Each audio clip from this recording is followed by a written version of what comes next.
సైన్యములకు అధిపతియగు యెహోవా, నా రాజా, నా దేవా, నీ బలిపీఠము నద్దనే పిచ్చుకలకు నివాసము దొరికింది. కీర్తనల గ్రంథము 84వ అధ్యాయము 3వ వచనంలో ఇలా ఉంది. అంటే ఏంటంటే ఆయన బలిపీఠం చెంతే మనకి విశ్రాంతి దొరుకుతుంది. ఆయన బలిపీఠం చెంతే మనకు ఆదరణ దొరుకుతుంది.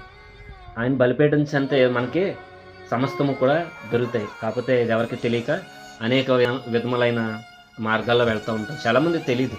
కష్టం వచ్చిందని, బాధ వచ్చిందని, దుఃఖం వచ్చిందని, వేదన వచ్చిందని పరుగులు పెడతా ఉంటాం. పరిగెట్టవచ్చు, కానీ ఎటు పరిగెట్టినా ముందు దేవుడు పాదాల చెంత కనుక మనం కనిపెట్టుకుని ఉండగలిగితే, దేవా నీకు తెలియంది ఏమీ లేదు, ప్రభా నీకు తెలియంది ఏమీ లేదు, నీకు సమస్తము సాధ్యమే.